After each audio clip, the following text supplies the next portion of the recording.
This is Insiders Pro Wrestling, and the best is still to come.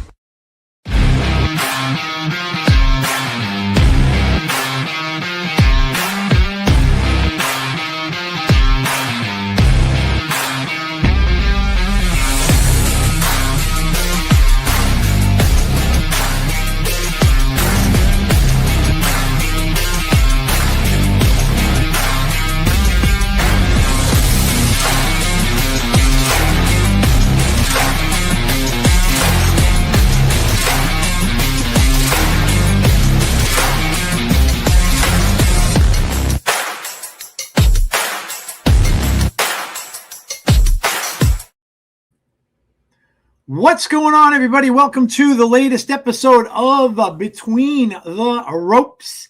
And we have a lot to talk about. I mean, you can see right there in the title screen, insanity. Insanity. I did not see that coming in no way, shape, or form. We'll talk a lot about that, obviously. But before we do, we've got a big week ahead of us, man. A big, big week. AMC TNA, baby. The first episode of TNA on AMC, and you can see the new start time, 8:30 p.m. Eastern Standard Time. AJ Styles is going to be there. I mean, this is going to be amazing.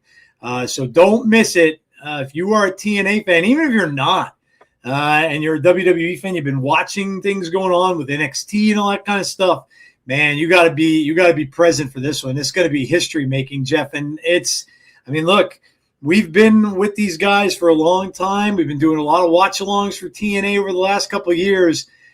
This is probably going to be one of their most important shows that we've had the pleasure of watching along with.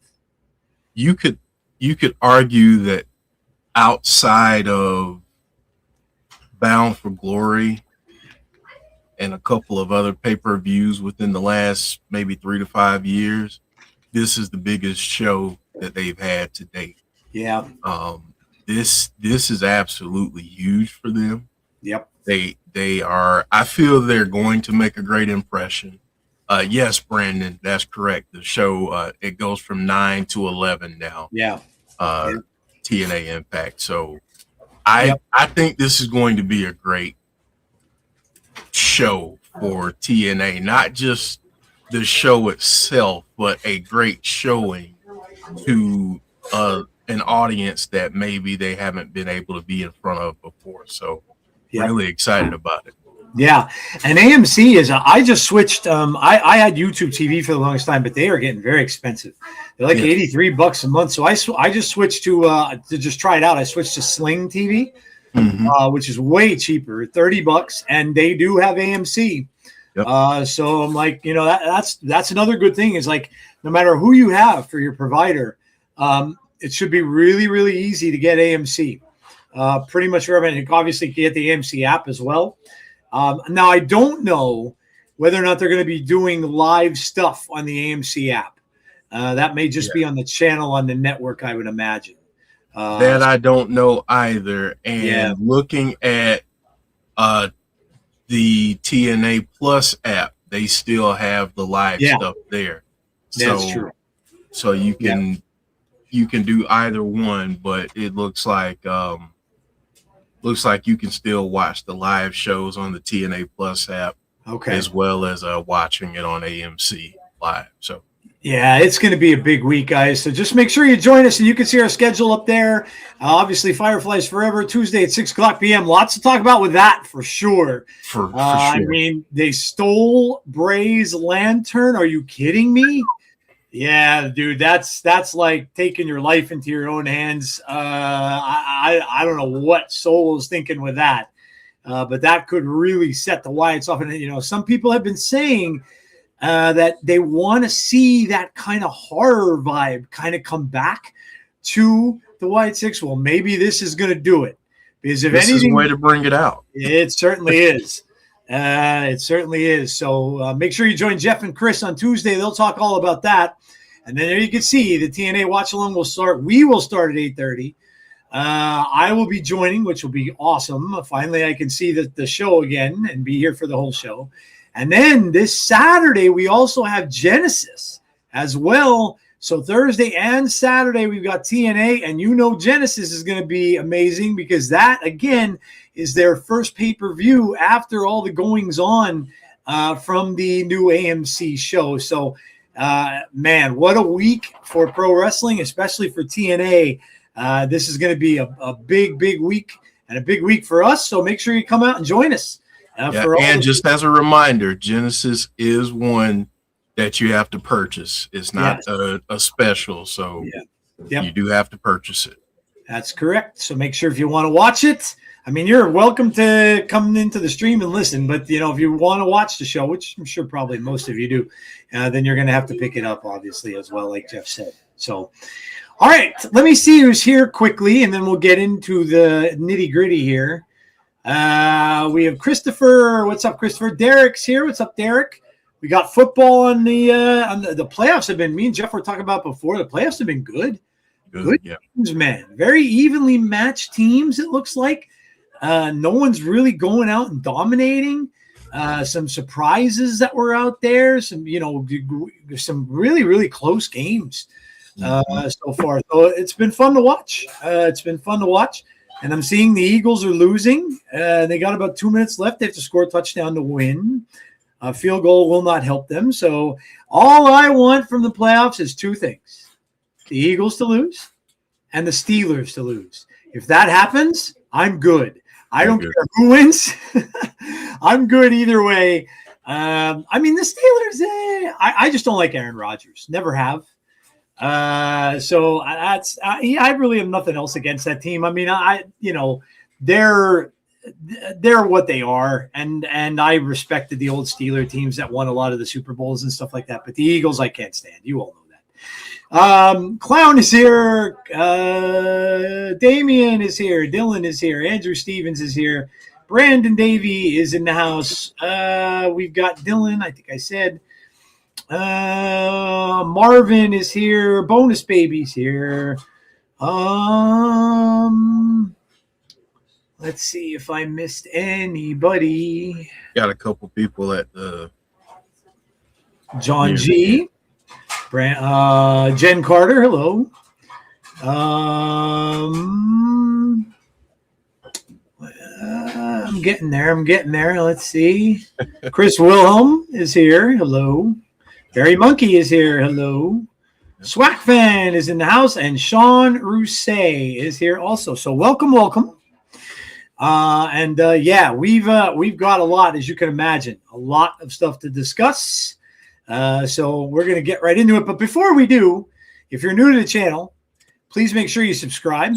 Make sure you hit that like button on the stream. For all of you guys who are here now, make sure you hit the like button. That helps us out big time. And also hit the notification bell to be notified about when we have the future content. And you can see all that up on the board. So if you want to, if you're like me and you forget things and you want to be reminded about when something is coming up, you want to hit that bell. So, all right, Jeff, what do we have on tap first here? Well, first, do we have any breaking news? That's a great question. I think just fallout maybe from things. From SmackDown, but I don't think so. I think most of the stuff was from, let me just see. Let me just go in here and look it up real quick and just see what comes up. If any of you guys have anything out there in the chat, let us know. Yeah, let us know. Yeah, it looks just like stuff from SmackDown. News of John Cena's potential future involvement in recent events like CM Punk conquering Braun Breaker. That's it looks just like what happened on SmackDown, of course what happened with Punk, NXT shakeup, and John Cena's presence. There's really nothing else out there that I could see. Maki Ito signs of stardom, says Clown. And then the one above that, according to Fightful, Killer Kelly's contract has expired at TNA. Oh, okay. Well, that's hopefully they'll keep her on. I'm a big fan of Killer Kelly's. I hope that she stays with TNA. But yeah, okay. Chris, you missed it. Oh man, yeah. Obviously, we're gonna spoil it for you, but yes, he did. Yes, he did. It actually happened. Yeah. Yes, he did. Have I just noticed that Joe and Jeff have matching backgrounds? We do. Yes, we do. That's on purpose. Did we hear about Killer Kelly? Yes, they just told us that their contract has expired with TNA.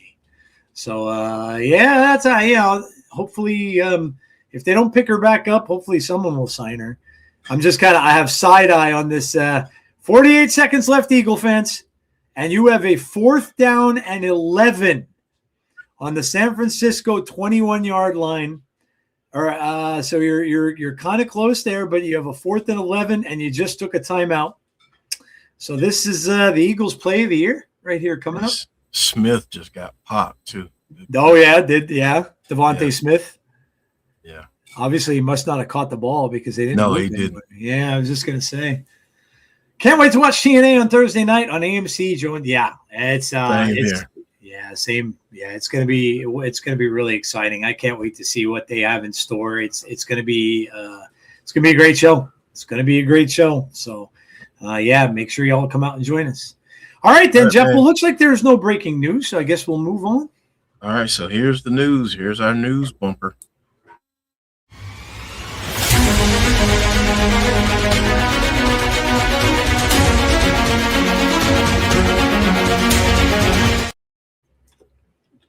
Drew McIntyre defeats Cody Rhodes for the WWE title. I've got to tell you, I was shocked. I really was shocked. I was listening to Bully Ray and LaGreca talking about this prior to me getting home, because it was an episode that was done a couple days ago. And prior to me getting home, I was listening to all the Bully's reasoning about why it wasn't time yet to take it off of Cody. And he had me convinced. And then when I saw this, I was up. The Eagles did not get it. The 49ers have the ball. Eagles with 2 timeouts and 40 seconds to go, and Eagle fans are going to be sad. Sad Eagle fans are the best Eagle fans. But anyway, yeah, it was a stunner. I was absolutely stunned. And then, of course, we had a masked man show up. And who did that masked man? Who was that masked man? It was Jacob Fatu coming back. And obviously, he went right after Drew, which leads me to believe that Drew McIntyre was the one who attacked him to begin with, right? Because if you didn't, if you forgot about that storyline, he was looking for the person who attacked him. So obviously, it was Drew. Or did he? Yeah. You kind of, but then everything just got crazy. And then Cody went after Jacob. And then Drew just did the smart thing any heel would do, and he ditched out the door. Drew's like, I'm out of here. He's like, I only want this title. I don't care about everything else. I'm out. And he went out the door, and that was the end of it. Yeah. And so, I mean, very heelish thing to do. And, Jeff, now that I've had some time to think about it, we are seeing pretty much a whole new SmackDown, which we talked about this last week. Yeah. And we're seeing things like Randy Orton and Trick Williams, which I'm sure we'll talk about. We're seeing Jordan Grace. So we're seeing a whole new show. Probably looking at it now, it was probably a smart idea for them to do this. Bring some change. The fans have been kind of clamoring for it. They've wanted Cody to drop the title, I think, for the most part. And this could, we'll get into this too. Like, what are the ramifications and stuff of this? I think this could give Cody a little bit more of an edge. But it's also going to clear the way, Jeff, for so many other people that can get involved with the title now that you don't have a face champion anymore.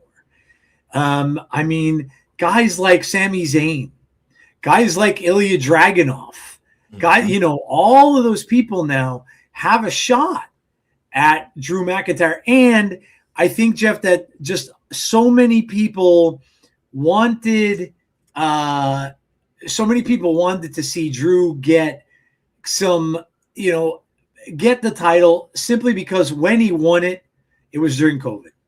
Yep. And so many people, I think, just wanted him to win it. By the way, the game is final. The Eagles are out. Yep. O-U-T. So we will have a new Super Bowl champion. Yes, all new Super Bowl champion. The Eagles are gone. The Chiefs are gone. No Taylor Swift in the Super Bowl. That's kind of refreshing. So there you go. Very cool. But anyway, yeah, I'm after I sat and thought about it a bit afterwards, now I'm kind of excited to see where it goes. I mean, obviously Cody could now enter the Rumble. He could win the Rumble. He could go, Jeff, after CM Punk, which would be crazy, right? So there's so many different directions they could go. And I think looking at it from that standpoint, it's exciting. I think it's a little maybe more exciting than what it was when Cody had the title. Cody's got a bit of an edge to him now and stuff like that, and he might get an even bigger edge. But I when all was said and done, Jeff, I think it was the best idea for them to do, just because I think of the way that they can go with all the storylines going forward. Yeah, and two, I think for folks that have been clamoring for a character change for Cody, this is the perfect way to do it. Yeah. Clown's comment I have up here on the screen, because I think that if they went this direction, it'd be extremely cool to turn him in that way. Have to be the mastermind behind these attacks, trying to set up the dominoes for himself. So I think that would be awesome. But what it does for me is that it adds a little bit of unpredictability for the title picture. Yep. And not that Drew isn't a great opponent, because he is, but let's be honest, with Cody, we had gotten to the point where we were saying, how are they going to pull this one off? How are they going to make him look strong in this one? What are they going to do? And they completely flip this on his head. So I like this. Again, I'm glad that Drew got his moment in front of fans, because he didn't get that chance before. So I'm happy for Drew. Yeah. Know that in terms of the character he's portraying right now, you're not supposed to be happy for him, but I truly am, because he has earned this moment in front of the fans, and I, for one, am happy to see it. Just want to give a quick shout out to Conrad real quick. You guys go subscribe to Everything Pro Wrestling and support Conrad. So Yep, absolutely. Yeah, I agree. I think that, they're taking this fresh start approach with SmackDown. Who knows? Maybe Cody will take some time off. Maybe he'll get out of there for a little while. Yeah, it's very interesting. Like, if he was the guy, the mastermind that went after Fatu, that certainly gives him a very easy way to get fans like not so much behind him, because people love Jacob Fatu. So that could be very interesting now. So yeah, there's just, I think there's just, it's hard with a face champion. It really is sometimes, because they tend to kind of get in the same rut, a little bit boring, unless you kind of give them a little bit of an edge, a little bit of something else to kind of make it a little more new.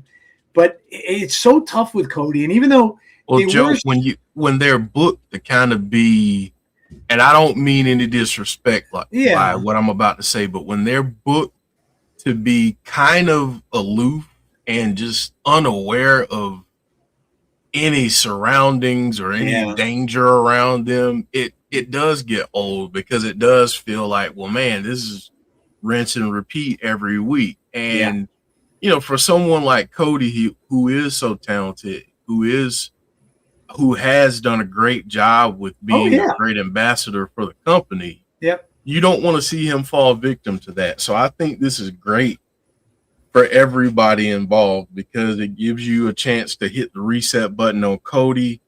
It gives Drew his run. And again, if you're a fan of Drew, don't be pissed off if the run is like 3 months. Yeah. Don't be pissed. I mean, I'm not saying that that's what's going to happen. He may hold the thing until Elimination Chamber or whenever. But again, I think that this is going to be good for Cody. Yeah, I think so too. It's gonna change him up a little bit. It's gonna give him a little bit of an edge. Because again, the last thing, Jeff, I think I would have wanted to see, and people were kind of alluding to this too, is him going up against Roman Reigns again, because the interaction we had with, and people were kind of like, ugh. Been there, done that. Yeah. Right. You've seen that before. Cody's really no different. Now he can be, if they decide to do that, where the two of them could kind of have that edge to them then. And it is a different matchup if they decide to do that again. But I just like the possibilities now and all the different ways this could go. Cody, to me, I think you'll notice the change pretty much, I think, right away. Because on SmackDown next week, if Cody's there and he comes out and he kind of calls out Jacob Fatu, you're going to know right away that, okay, this is a different Cody Rhodes. He's not calling out Drew. He's not. He's going after Jacob Fatu. So that's it. And you saw, Jeff, some of the edge in the match. I mean, he was biting. He was doing stuff that a face wouldn't do. Right. So you did start to see that, and the match was fun. The match was good. I liked how they did it. We've seen those cracks in Cody coming for a while too. Yeah. Yep. So it's not like it's anything completely brand new. But it's it's something that I like the fact that they built it up. Yep. Yeah. Is my sound okay right now? You're echoing just a little bit. Now okay. I hear like a little bit of a buzz. Okay. Give me 1 second. Okay.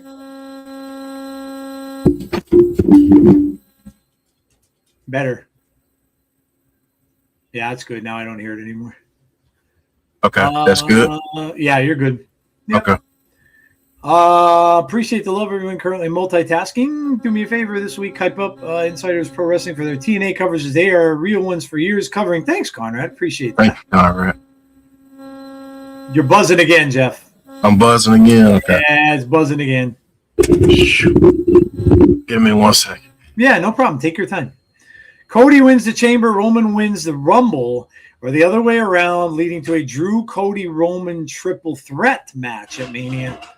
Okay, yeah, that would vary things up. Other than it being just Cody and Roman, having Drew involved as well. Yeah, that's okay. Am I good? Am I okay now? Yeah, you're good now. The buzz is gone. Good. The buzz is gone. Cody versus now see, that's another person that opens up for Jeff too, is Randy Orton, right? Right. Because now Randy can go after Drew if he wants to win that title, instead of them having, which I think would have been a mistake anyway, if they were going to have Cody and Randy, because you'd almost have to have Randy kind of turn more of a heel. And I don't know at this point that that's a smart thing to do, because the fans are loving Randy the way he is now. Right. So I think all in all, this was just, I think, an overall good move from all the different angles and all the different ways that you could do this. Right. And I thought it was done very, very well. They had the outside interference happen. They had Drew being the heel that he is, was like, okay, these two are going to fight, so I'll see you. I'm out. and he just left. And that's a heelish thing to do. But I like it, man. I think it's good. I thought again this week, Jeff, that SmackDown was excellent. I thought it was very good. We'll talk a little bit, obviously, more about it. But Trick Williams and Randy Orton, I thought that was an amazing confrontation. Yeah. And it looks like Trick is, and I think you said this last week, Jeff. Trick is ready for big time. Yeah, he's ready. He's ready for the big time. He's by far and away the way they're positioning him right now, having him interact with the people he's interacted with over the last couple weeks. Yep. That just shows that they think a lot of him, and I like that. And having him in there with someone like Randy. Oh my gosh. Yeah. That says a lot too. So I'm really excited to see what they do. Sean Rousseau brought up something too that I thought was different, and I really liked it. They're doing a tournament for the challenger to the championship. Yep. And like silly me, I was thinking, well, I wonder who they're gonna put Cody up against, at the Rumble. And hey, so this whole thing just opened the doors wide open. And then you got the little tease with Cardona and Cody. And so SmackDown was really good. And then you throw in the confrontation with Jade Cargill and Jordan Grace. I want to see that match. Yeah. And this guy right here that we have on the screen, you factor him into the mix, and then they keep showing the Obafemi things on SmackDown. So does that mean he's going there? So if they get him too, man, Joe, like this show could possibly completely turn around, the complete 180. Yep. Within a couple months. It's gonna be really hard to pick a winner between them and Raw now. I mean, Raw was the clear winner for the longest time. Yeah. But they are really, really buffing up SmackDown here. And I mean, my gosh, Jeff, we even saw some promos from guys like Damian Priest. Mm-hmm. Damian Priest, the promo that he did was awesome. And so we're even getting some stuff from some of the Julia. The promo shit, like everybody is just on their game on SmackDown right now. And I'll tell you, that show's gonna, for me, if it keeps on this trajectory, like Jeff said, it's gonna be my favorite show of the week.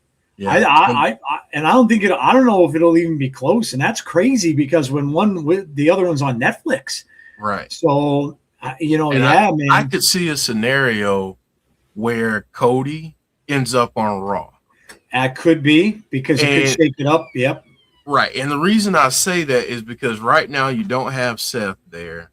Yep. Roman is not full time. Yep. So having Cody there, I think gives way on SmackDown to some of the fresher and younger talent that people don't necessarily know a lot about. Or especially if you haven't been following NXT.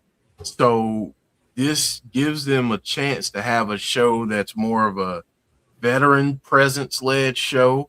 And then SmackDown, obviously you'll still have your vets there, but you'll have a lot of young, fresh talent on that show. And I think that's something that they desperately need.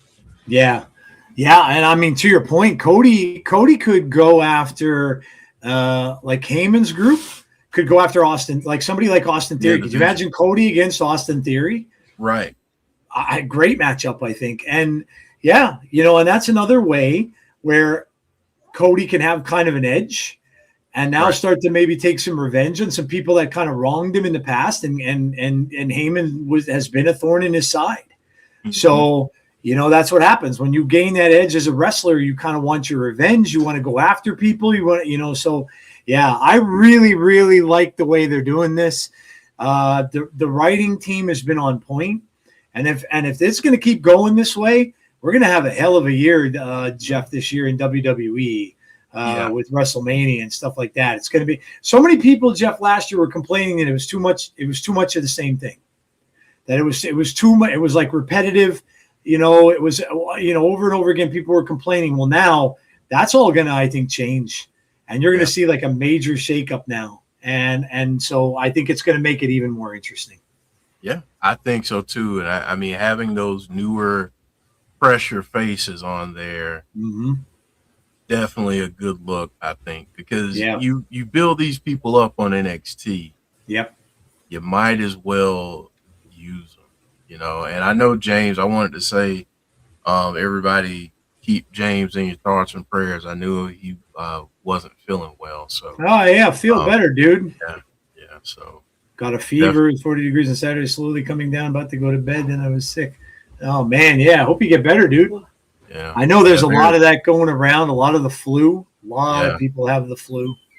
So, and I heard it's nasty. There have been people that I work with that have been out with it and stuff like that. So, get better, man. Rest up. That's all you can really do. Rest up. Make sure you get a lot of fluids and get better. Yeah, for sure. Well, Joe, we'll go to Netflix and talk about the new IC champ recapturing the title, Becky Lynch. Yeah, what is old is new again. I think this is the right move here.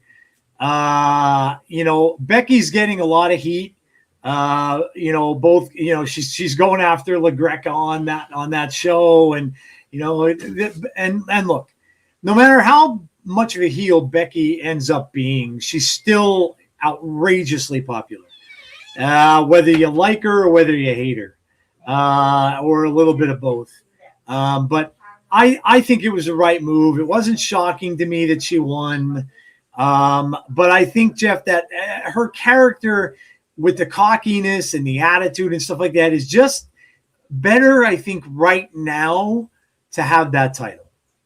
And for the women's division over there and stuff like that, you could see some better matchups. Yeah, Bonkers is mentioning AJ Lee. A lot of people want to see that. A lot of people want to see AJ get a shot at the title, and that could certainly happen. They could draw that out where it could be AJ and Becky at Mania, and maybe that's why they did it. But yeah, again, I think that this was the right decision, again, it could lead to other changes for other characters because of this as well. Look, and again, the fact is Seth's not around, like Jeff said, and I think that having Becky in the spotlight, we all know how good she is, and having her up there and having her have a title, I think is very meaningful. And so, I agree with this decision. I think it was a smart thing to do.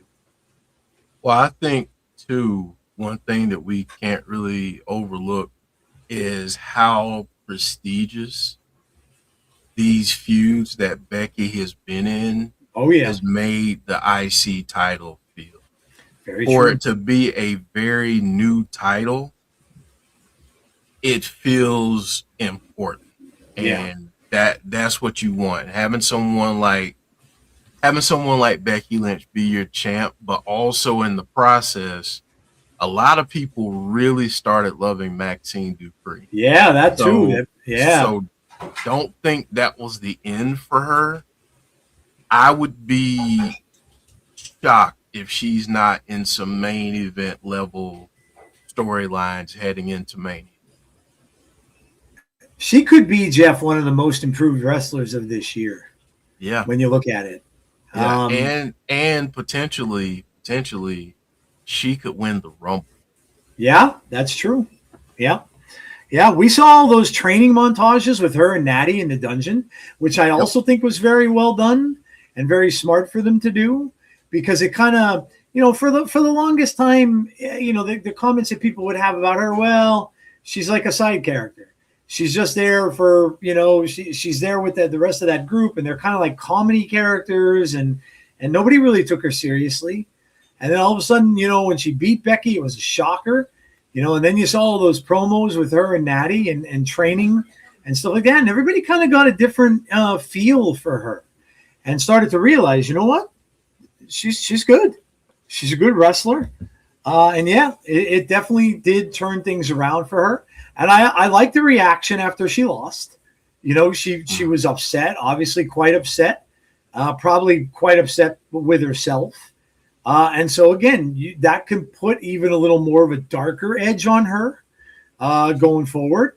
Not saying she'd turn heel, but just giving her that extra motivation, that little bit more anger, maybe, because Becky kind of put one over on her, and Becky did cheat to win. She did, so she did that last little move at the end there, which that's what heels do. But that's just something that Maxine has to realize. I can't let that happen to me again. I can't get fooled like that again. I have to know what I'm up against, and I have to make sure I'm a step ahead of them. So again, another decision that I think was the right choice at the right time. And again, they're thinking forward, Jeff, because we're going into WrestleMania season, and that's what they're preparing for. Yeah, absolutely. All right, Joe. Up next, CM Punk retained after I thought a very good match on the Stranger Things episode. So before we start talking about the match, I want to talk about your thoughts on the whole Stranger Things crossover and what you thought about that, because I have some thoughts on it, but I want to ask yours first. It's going to be funny if we have the same thought, Jeff. I thought it was kind of hokey. I wasn't and I'm a huge fan of that series. Huge. Jeff and I have had discussions about it. We both loved it, but it was done, Jeff, at the wrong time. They waited until after the series was quite a ways over. This should have happened the week of the finale.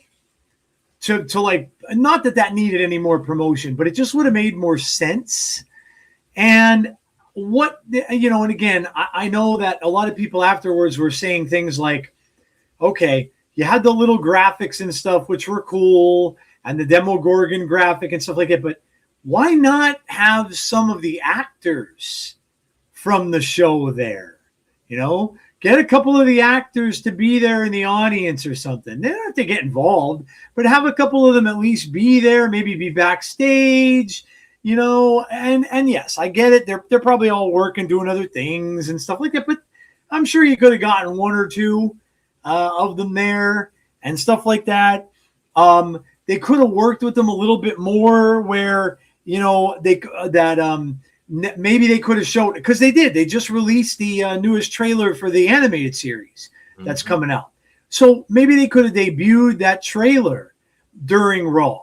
Oh, okay, it's Stranger Things Raw, and we're going to show you the brand new trailer for the animated Stranger Things series that's coming out, that's going to take place between seasons 2 and season 3. Right. And show that. Something like that. It just seemed like, not hokey, maybe isn't the word, forced. Maybe forced is the right word, right? That's just it kind of felt like they just stuck it in there, and that was it, right? Like that, and then, even Jeff, you know what? Even when Michael Cole first came out, he looked like he was like looking like, had a look on his face like, this is just dumb. Like when he's first walking out and they're coming out of the squawk truck. Yeah. And he's just looking down like, this is just stupid, man. Like, that's the first thought I had when I saw him. And I'm like, yeah, it just didn't hit. It didn't hit for me. And it's like, yeah, you almost felt, Jeff, like it was a Netflix thing saying, okay, WWE, you're going to do this on the show. And it doesn't matter that the show's already over, but we are continuing to promote this. So you're going to do a Stranger Things episode. And it also, Jeff, probably shouldn't have been on the premiere. The season premiere, the anniversary show, with the stuff that was going on that, they shouldn't have done it on that either. It just didn't make any sense to me. Right. So I do agree in the sense that I feel like it was forced. Yeah. And it was something that it was a money grab because you saw the merch and all that stuff. Yeah. So yeah, my only pushback to some of the comments that I've seen, like they should have done more, they should have done this, they should have done that. I agree. At the very least, one or two of the actors should have been there. I agree because to Bonus Baby's point, they've had other actors from other Netflix programming in the crowd before, so that was like, okay, that's a missed opportunity. But for the people that said, well, they should have done this with the storyline or done that, I say back to that. I don't think it would have been received the way that you think, because let's say that for whatever reason they would have had a Demogorgon out there or whatever. You know what the criticism would have been? That's hokey. Yeah, that's ridiculous. That's just stupid because that doesn't happen in the real world. Like, had somebody dressed up like Vecna or something. Right, yeah. Right. So that would have been a criticism. So it's like these types of things are very hit or miss. Yep. Rarely do you land in the middle on these things. So I just feel like, yes, it was a miss, but I don't know what else they could have done other than maybe having a match in like the Upside Down, some kind of stipulation match where they came up with it for the night or something. Like the Punk Breaker match could have been, in the Upside Down, so they couldn't have any interference and whatever kind of stipulation they want to put on it. Obviously, it's in the real world and it's not a part of the show, but you see what I'm saying. Yeah, they could have decorated the ring like with the branches and stuff. And yeah. I mean, so again, I feel like those types of things they either work very well and they're done well, or they fall flat. And I think it fell flat. Yeah, so. I would agree. Yeah, but I thought this match in particular was really good. Aside from the me being scared on the neck stuff, what did you think of this match? Yeah, Jeff, you know what? One of the better matches I think that I've seen from CM Punk, and definitely, and Braun Breaker too. Yeah, one of the best matches I've seen Braun Breaker wrestle since he's been in WWE.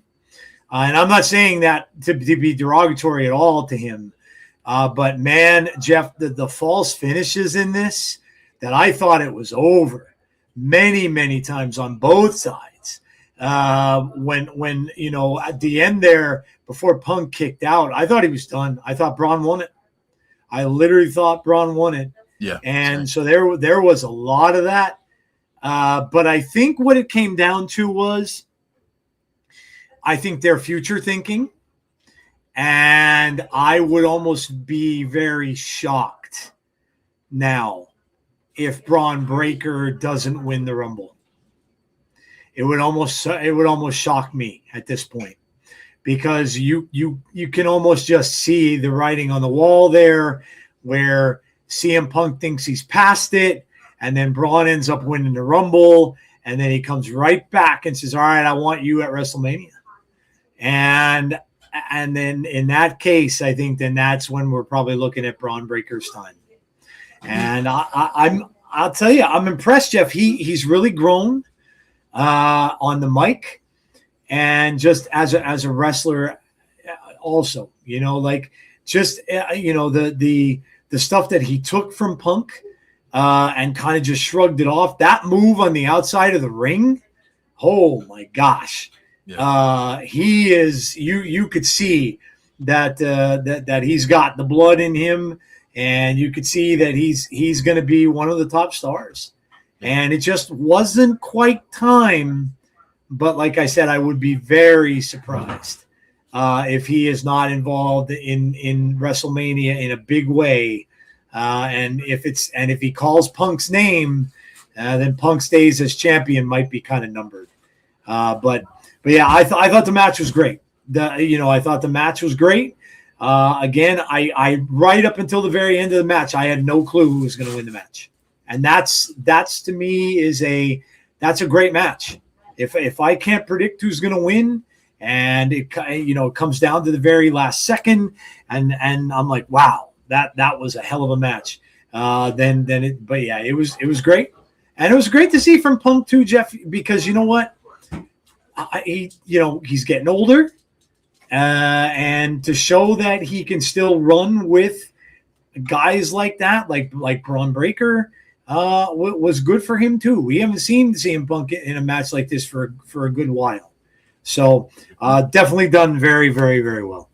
Yeah, this was a really good match from both guys, and I really enjoyed it. And like you said, I mean, we had so many close calls, false finishes, crazy moves. I was worried for Braun's neck for a minute. Yeah, with that pile driver, which is something you rarely ever see in WWE. But I thought it was a good match. I really did. So so we'll move to the next topic, Joe, which is some signings and re-signings for TNA. So for those of you who haven't been watching TNA, BDE has signed officially with TNA. That's awesome. And Mustafa Ali and the Hardys have re-signed. So this is good news heading into this weekend and into the new year with the AMC deal and everything, Joe. But I just wanted to get your thoughts and everyone in the chat. I think a lot of people might have been surprised by the Hardys' decision because a lot of us kind of had them leaving. Same, and a lot of us were saying they were going to maybe head back to WWE for their last run, and maybe then end up with a Hall of Fame gig. But I'll tell you, Jeff, and again, I think this is the strength of the AMC deal, because I think now a lot of these guys, now we know Mustafa's been there, but then he left for a good while. He was gone for a good long time. Then he came back. But I think we're showing now that AMC deal is gonna have some of these guys very intrigued to be on this show and to carry them through and forth into this next into this TV deal. And why not? I mean, the Hardys, such a hugely recognizable name. AMC is going to love having them around. And of course, Mustafa Ali, BD. I mean, I think this is a sign of things to come for TNA. I think this is going to be a year where you're going to see a lot of people, a lot of names that maybe we would never have considered becoming a part of TNA wrestling, that I think you're going to see that may change, because AMC creates that destination, that name that a lot of people know over Access TV, and it's not even close. Right. And so I think you're going to see a lot more of this. You're going to see a lot more names down the road. I know a lot of people were saying last year, Jeff, that, even around Slammiversary time and stuff like that, people were like, there hasn't really been a lot of signings this year. And you kind of think that there would have been, because they lost so many people to injury, especially in the knockouts division. And we haven't seen a ton, like a couple here and there. And most of them that were coming over were coming from NXT.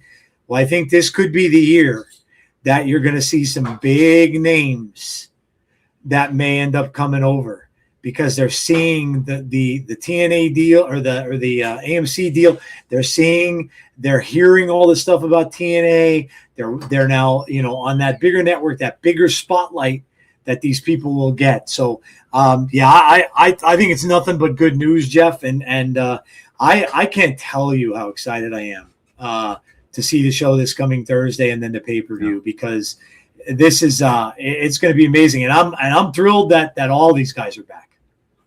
Yeah, me too. And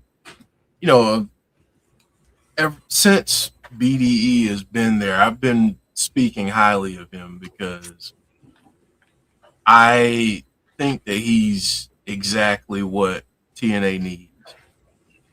Here's why I think that.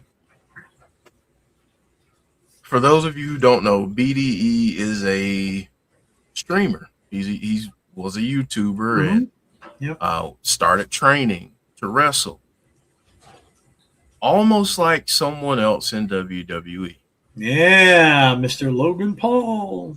So I think from a business standpoint, I mean, he's talented as a wrestler, so don't get me wrong, but I think from a business standpoint, it's smart because now his followers, his subscribers are going to check out TNA because they got to see what their guy is doing.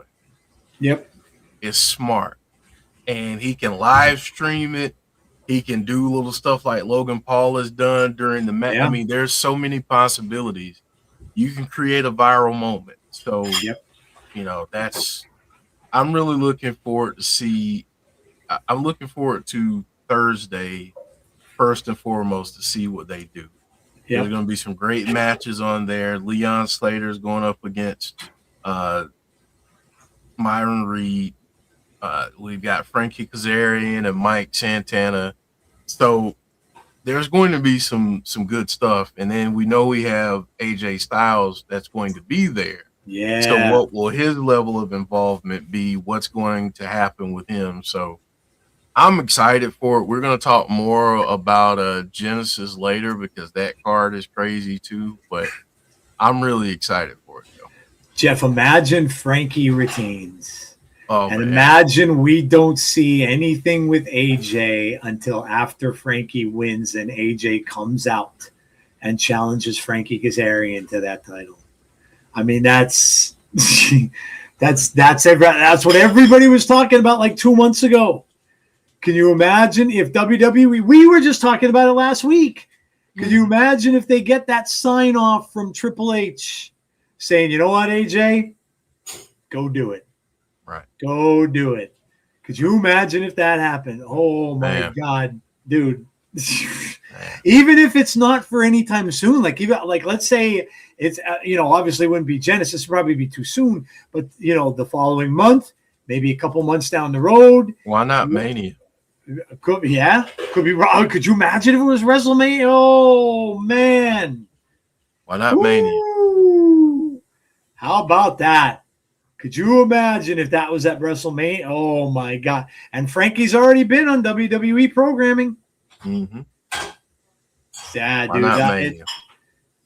Swag fan, yeah, you're right. It's exactly what Jeff said. There's value in BD. And like Jeff said, the reason is because you want that presence. You want that person who's going to get the word out there on the socials, on TikTok, wherever. They want that. That's a big thing now. They want that stuff. They want those viral moments captured and put out there. So that's smart, I think. And like Jeff said, it's an easy comparison to Logan Paul.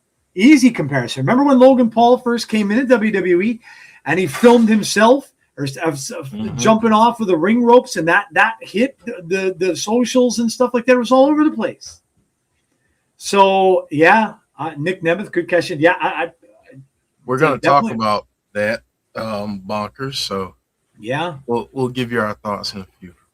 Yeah, but yeah, man, I like I said, I am super excited about this Thursday and this Saturday. I think you're really going to see.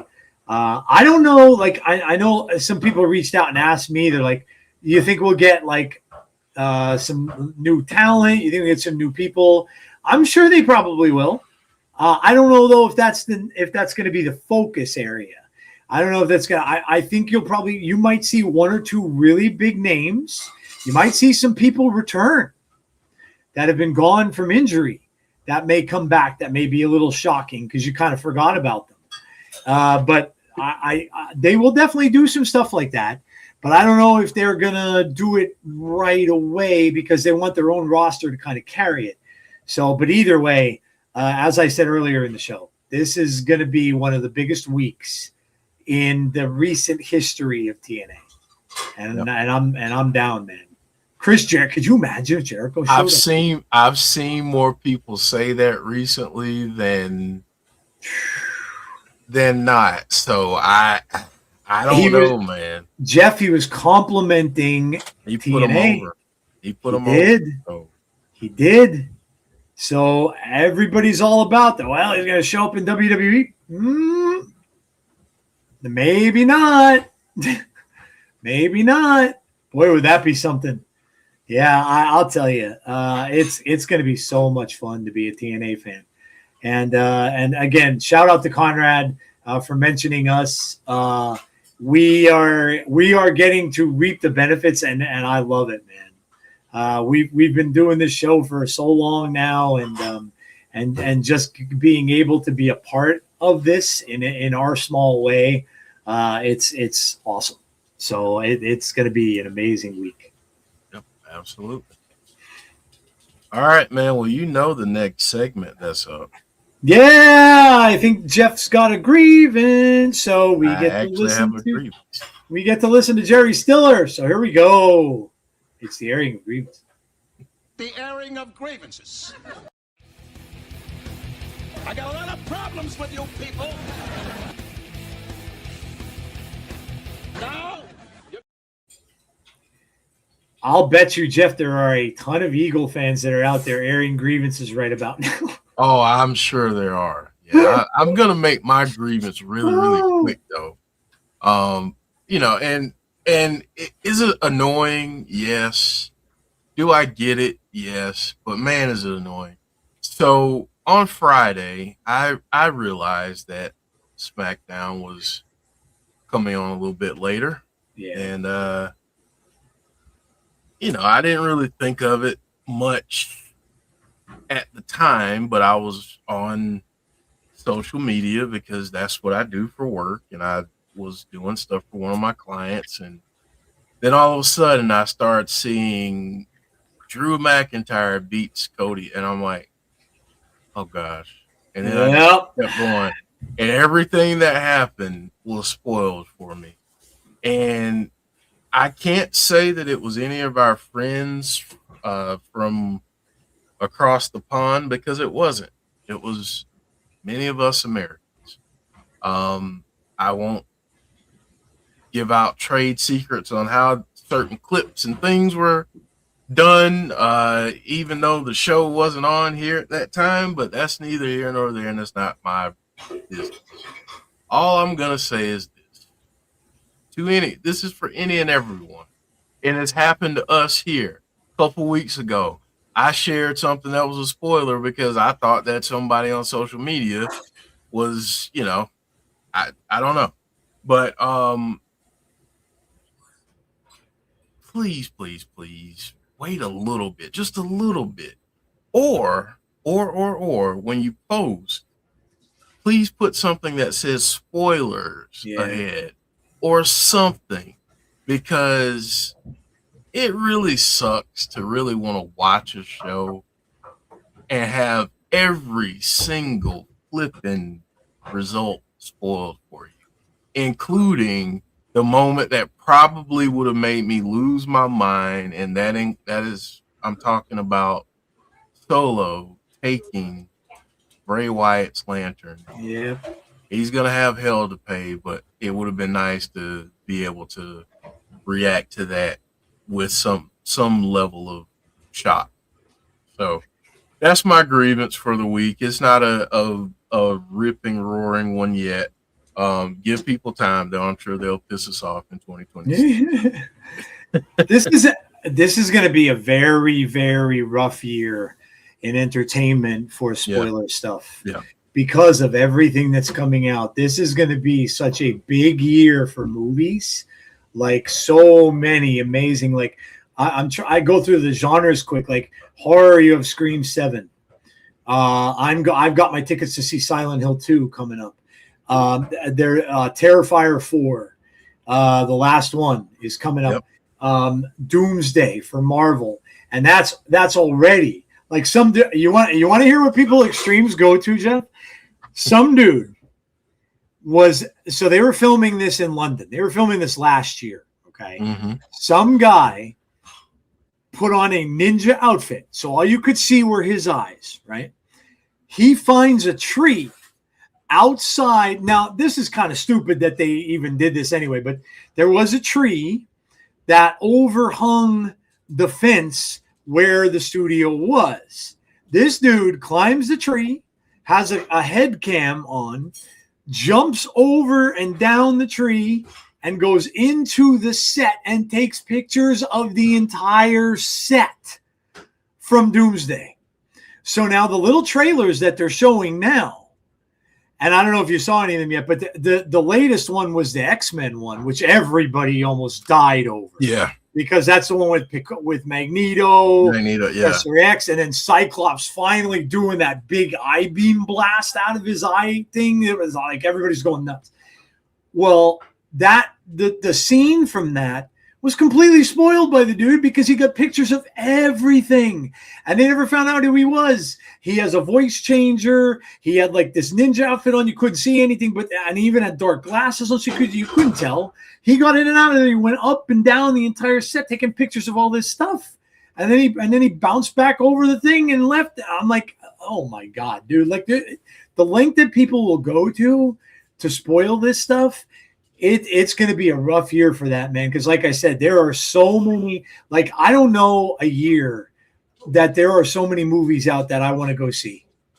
And I mean, you're here. Sebastian Stan, Jeff, is playing Two-Face in the I saw two. Dude, I cannot wait. Because, well, I haven't read anything about the second one yet, so yeah, that's the only thing I've seen so far. I think they're keeping that kind of under wraps. But I did see that today, and I was like, man, he's gonna be awesome. Yeah, supposedly ScarJo is going to be in it too, Scarlett Johansson, but they're not saying who she's playing. Yeah, this. I mean, could you imagine Poison Ivy? That's who I was thinking. Yeah, Poison Ivy. If they're going, I almost was hoping that they would say Sebastian Stan was playing Hush, Jeff, because I love the storyline with Hush. And it hasn't been done before. But then I heard, and you being the big Batman fan you are, I heard that they could be adapting The Long Halloween. Which, dude, if they do that with Pattinson's Batman, holy. This is going to be a year where you're really going to have to be very wary because there are going to be spoilers everywhere. They'd already somebody already stuck out a really bad version of an early Spider-Man trailer as well for the upcoming Spider-Man film, kind of spoiling some of that. Like you really have to be careful. If you don't want this stuff spoiled for you. And it's a thing, man. It's a business. Unfortunately, it's a business. Yeah. There are people out there there's somebody that was saying they knew the runtime of Doomsday, saying it was like almost 4 hours long. Which technically, and see, when they're fake, because they haven't even finished like the after filming yet. Post-production. They haven't gone into post-production yet. No. So how the hell would they know what the runtime is if they haven't even done post-production on the movie yet? Right. So it's you can pick out some of it as garbage, but it's like, these spoiler people are going to make a mint this year. Yeah, they do suck, but they're going to make a ton of money. They are. Yes, they are. And it's wrestling too. Anything with a storyline that you don't want to know. I'll tell you guys, stay away from YouTube, stay away from the socials. Because that is where it's all going to be, and this year it is going to be tough to avoid all that. Yeah, you're going to have to really be like try to really get your YouTube algorithm to a point where you get basically no spoilers. Yep, which I know is tough, but yeah. So all right, Joe, what do you say? We go to sell or no sell? Yeah, let's do it. All right, so we're going to go to sell or no sell, and here we go.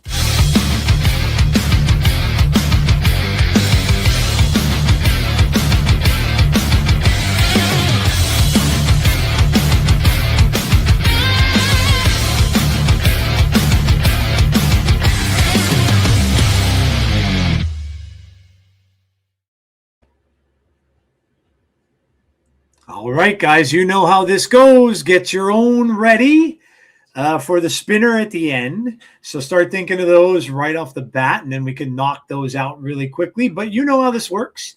If you like it, you sell it. If you don't, sell it. So all of you guys play along in the chat. Jeff, what's our first topic?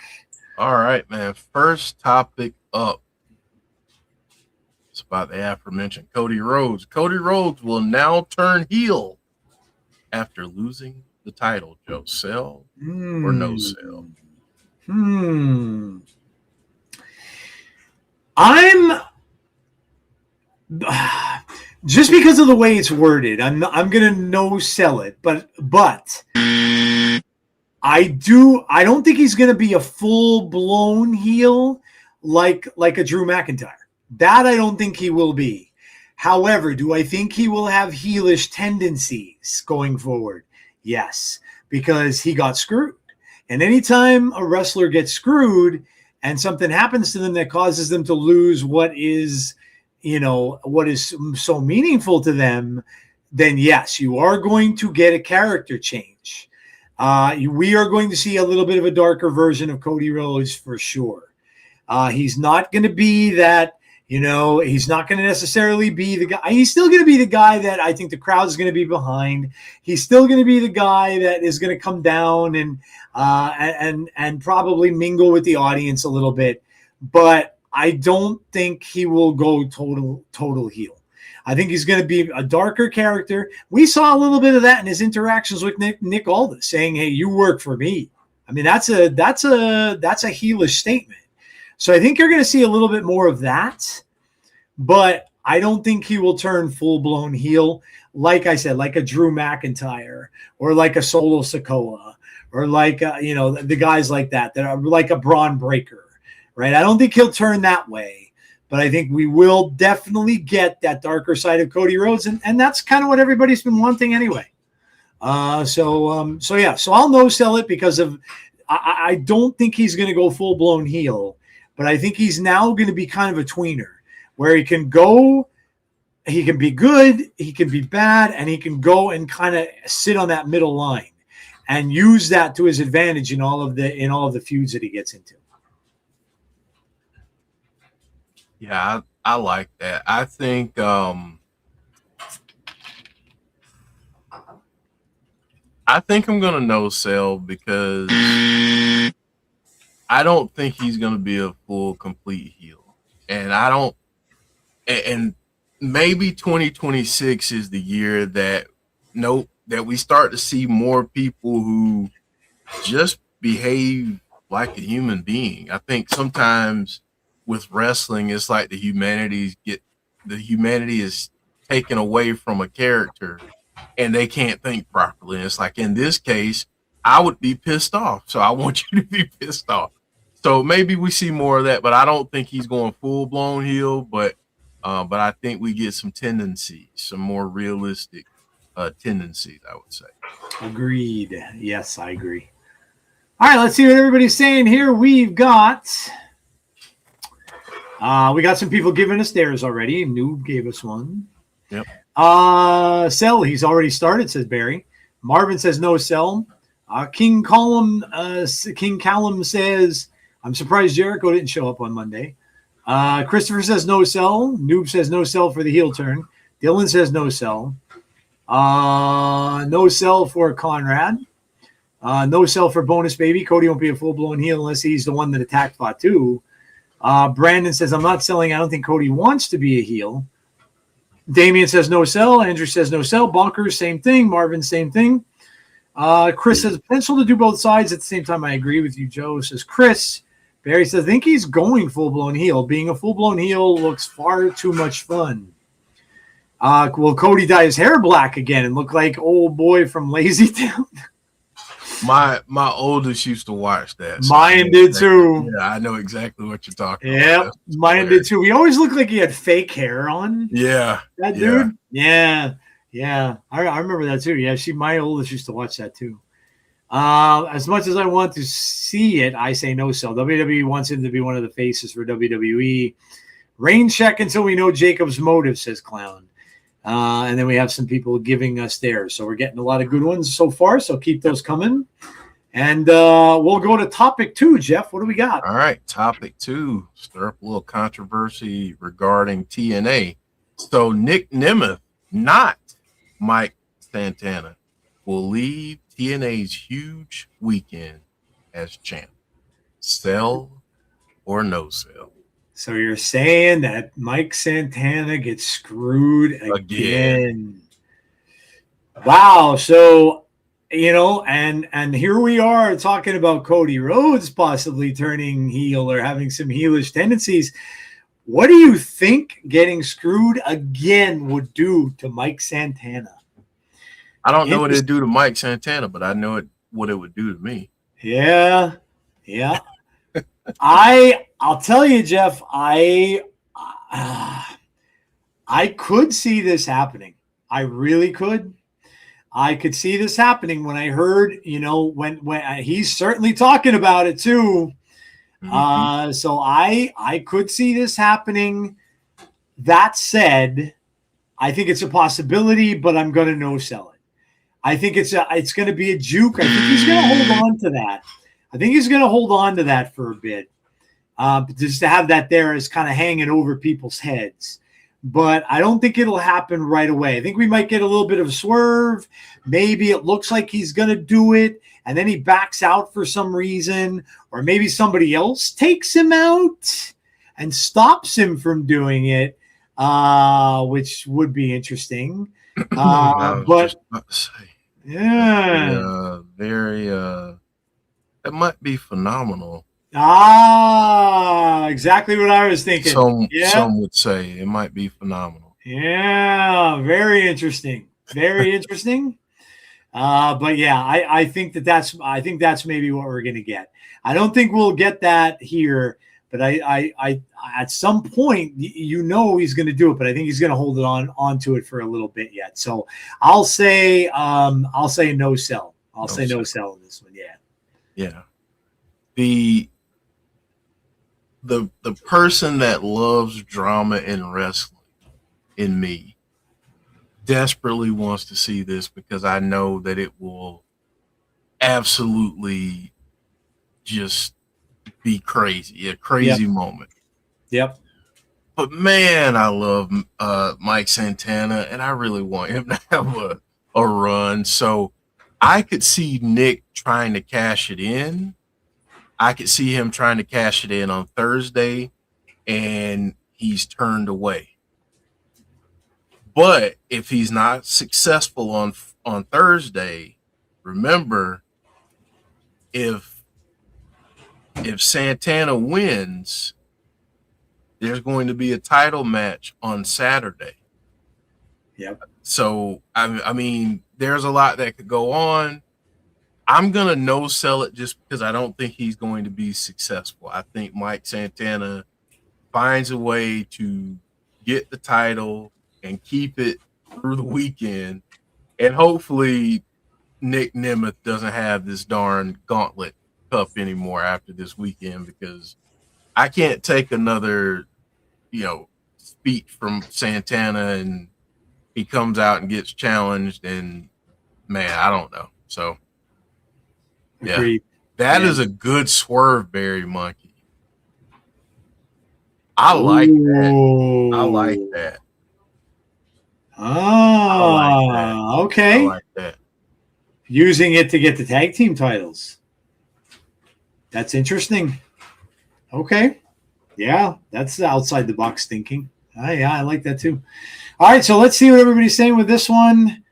Let's see. We've got no sell from Marvin. What's up, Anthony Slade? How are you?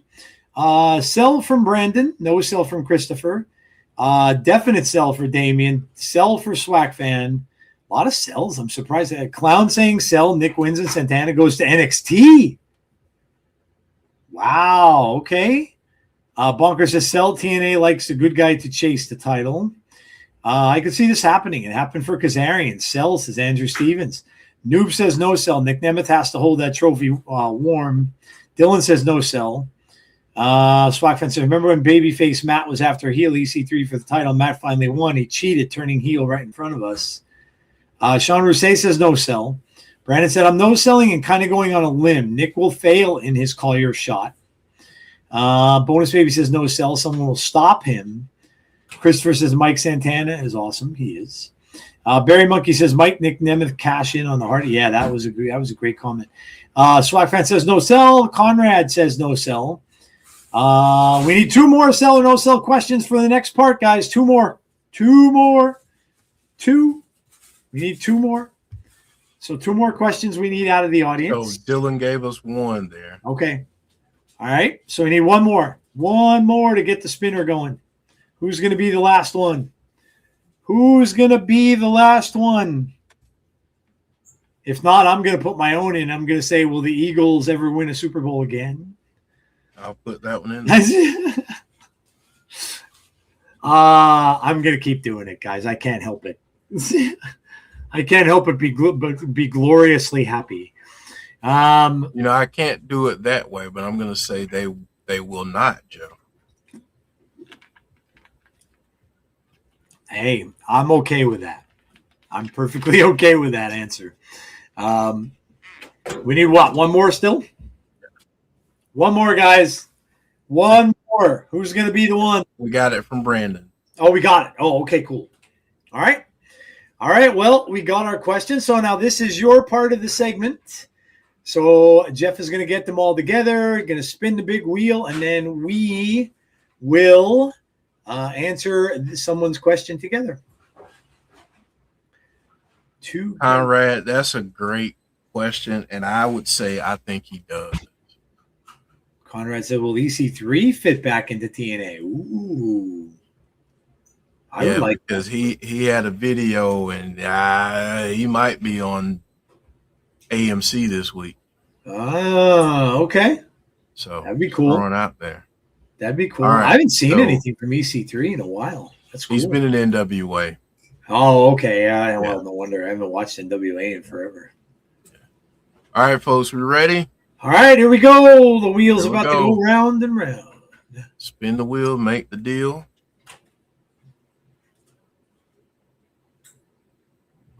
Dun, dun, dun.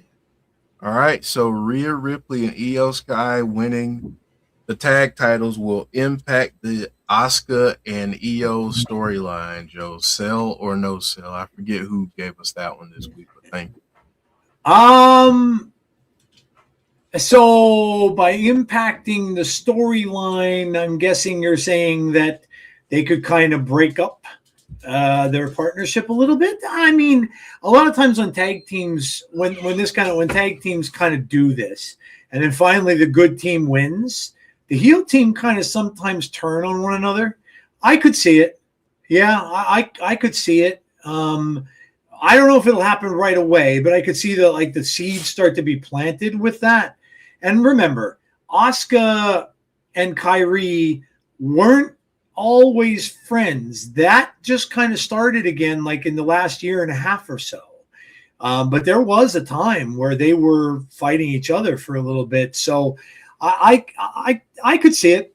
I could see it because we've seen it so many other times in tag team stuff. Yeah, I'll sell it. I think it's fair to sell. Yeah, I mean, it's definitely them having the tag titles is definitely going to impact their singles run because I don't think I just don't think they'll. I don't know that. Maybe it's a no sell. Maybe I just don't think they'll do anything with their singles run. So yeah, I'm gonna sell it because I do think it'll impact. So okay, yeah, okay.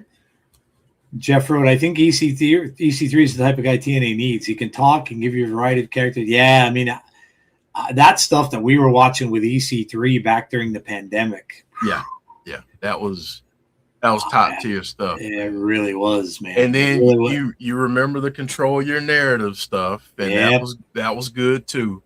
Yep.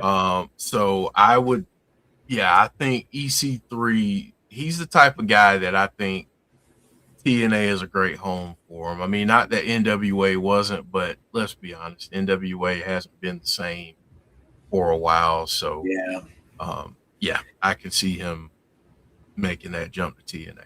And Jeff, AMC being the horror-centric channel that they are probably going to want some of that with TNA. And so that, I hope. Yeah. I hope so. I would hope so too. Yeah. But I mean, I think that look, we had read stuff about how EC3 was it was looking like he might get involved with Bray a little bit. Mm-hmm. So there's that. But yeah, I think that'd be a great signing. And obviously the Righteous being there now too, right? Yes. So we're about to talk about their match. So let's go to what to watch for, Joe. All right, yeah, let's do it. Because we are about to talk about an absolutely stacked card. Genesis. So let's do it. So all right, let's do that. Yeah. And as we said, Genesis. Yeah, man. Is Saturday, so yes, it is. I like I said, this is going to be just an amazing week for TNA wrestling, and I'm pulling it up now, and I'm going to look to see. I got it right here, Joe. Oh, you got the card? Cool. Yep, Nice. I got it. I haven't seen the whole card yet. So we're more than likely we're going to have a world championship match, I'll say. Yeah. So we'll have a world championship match. We'll have a knockouts world championship match. Yeah. Then we'll have the tag team championship match. The Hardys up against the Righteous. Righteous, yep. We have a X Division championship 3-way match. Leon Slater defending against Moose and Cedric Alexander. Wow, that's crazy. JDC's retirement match. JDC versus Eddie Edwards. Yeah. I wonder. I'm wondering, Joe. Did you get a chance to see TNA this past week? I watched like maybe the first half of it, but I didn't get the second half done yet. So, Joe, you have to watch until Mustafa Ali and Order 4 give their address. Oh, okay. Because they do a shot where you remember the horse that drug yes. Ali off. Yeah. So he was back, right? And Elijah was on him. And the entirety of Order 4 ran away because Elijah chased them out of the arena. Well, then they get outside. Order 4 gets outside, and they're like, we got to get away from this dude. And you see the horse standing behind them, and Elijah just kind of tip his hat. And they do this letterbox wide shot of Order 4 running down the path and Elijah chasing them. It looked like something out of a Western. I'm not kidding. Cool. It was hilarious. It was great. But yeah, Mustafa Ali takes on Elijah. I'm wondering if Order 4 is still running. Elijah he was able to tie up Special Agent Zero. So he wasn't a problem. And then the last match here for now, because we know they're going to add stuff. AJ Francis going up against Rich Swann. AJ and Rich Swann had a little altercation on the last edition of the First Class Penthouse, and Rich Swann didn't take too kindly to AJ's insults, so he let him know that he wasn't going to continue to do that. So yeah. So this is a great card. It is, and like Jeff said, they'll add some stuff because they love to drive Jeff crazy with graphics. Of course. So there will be additions. Jeff, do you think? Just a quick question: do you think we'll get like we kind of know what we're getting for AMC, but you think there's going to be some shocker people returning for Genesis as well? And if so, like who do you think? Well, one of the things that's been announced is that Joe Hendry will be at Genesis. Oh, I don't know in what capacity, but he will be there.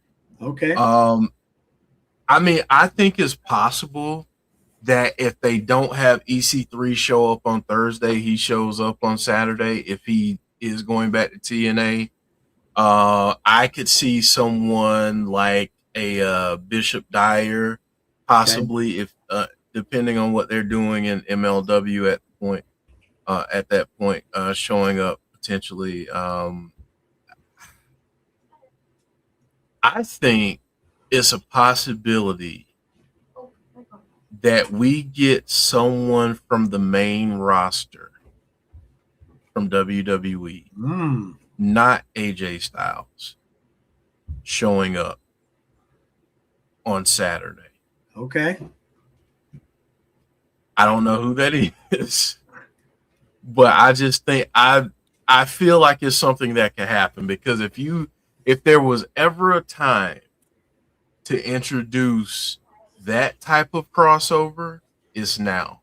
Because on the heels of debuting on AMC, and you're going into a very pivotal, one of the biggest shows of the year for TNA, I feel like if you're going to do it then. That's just my 2 cents there. My prediction, Jeff, is I think we're going to see a couple of returns, and I think one of them is going to be Kylan King. I do agree with that. Yeah, I think we're going to see Kylan King. I also wouldn't be shocked if we saw Rosemary as well, because she's been a staple of TNA for so many years, and just to see her come back, and maybe Rosemary brings a good friend of hers back with her too. So, and a lot of you guys in the chat have been talking about this person over the past few months, and where she's been, and is she still even wrestling? So, but I think we might see that too. But yeah, I think we'll get a couple surprises on each show. I really do. I think we'll get a couple of surprises on each show.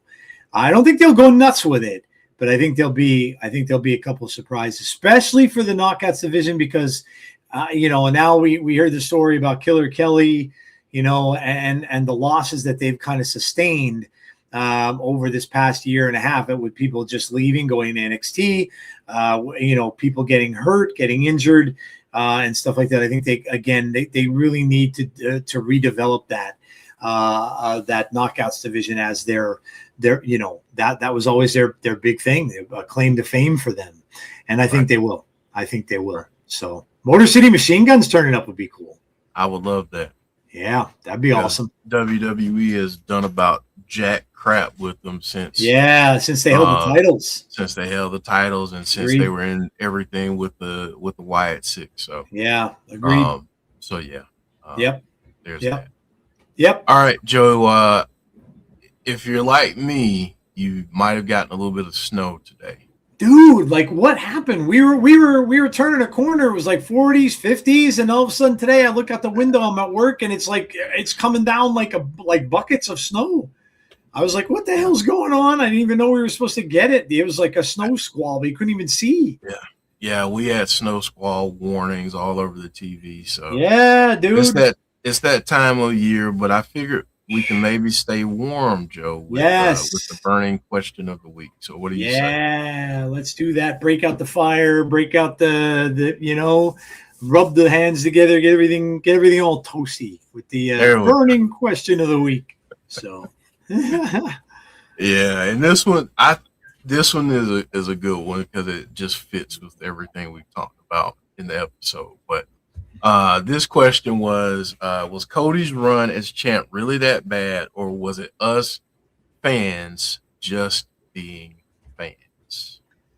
That's a great question, and I think it was just fans being fans, being honest, because I felt myself kind of doing the same thing.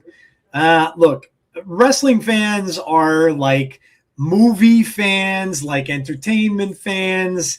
They're a little bit fickle, and I get it because I'm right there with you. I am too sometimes. And we all can. yeah. We. I think the thing is, something good happens. It's all fun and everything like that. When it starts to get a little bit unfun, a little bit maybe boring and stuff like that, we start to get like antsy, and we're like, all right, that's enough. I've had enough. This has to change. We got to get. But see, what we demand as fans sometimes is we want extreme change. We want like a switch to be flipped, and then that person goes like, okay, Cody needs to go to heel like right now, right? And we want that extreme change.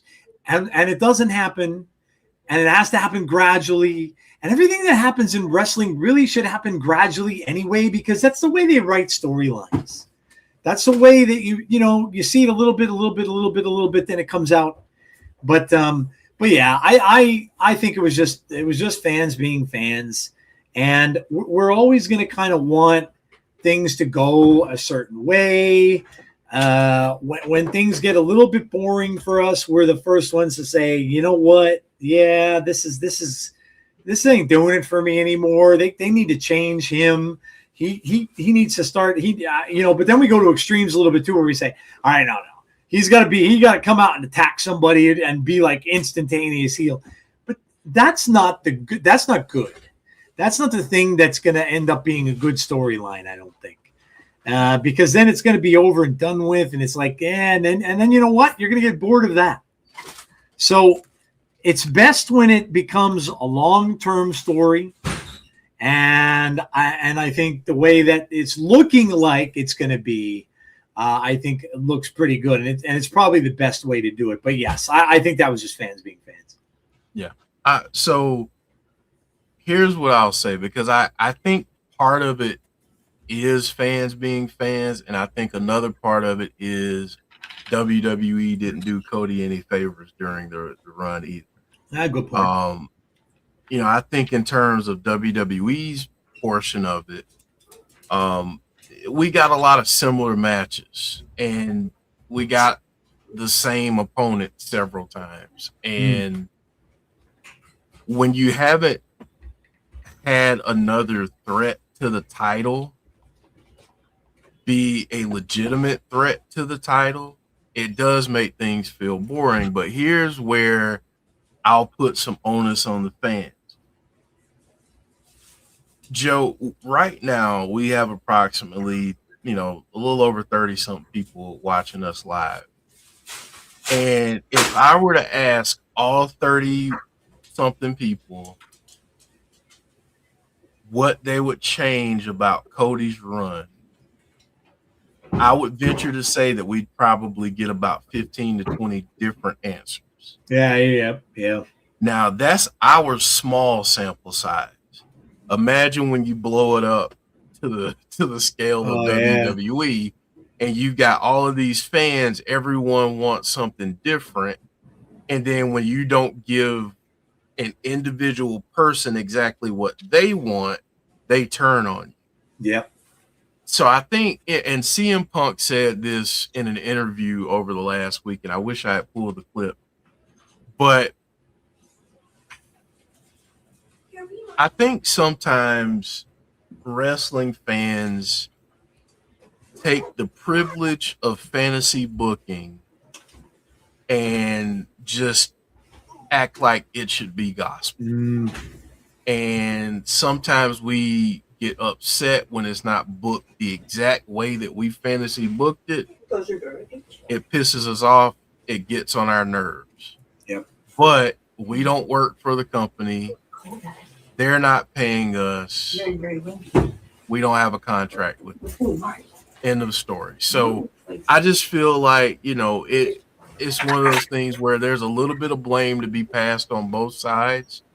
But if I had to assign a percentage, it'd probably be 25% WWE and 75% the fans. Yeah, that's a good point. Yeah, that's a good point. I I don't really see, like, I know a lot of people have a tendency to, the very first thing they blame, of course, is, oh, WWE dropped the ball. I don't necessarily think that's true in this case.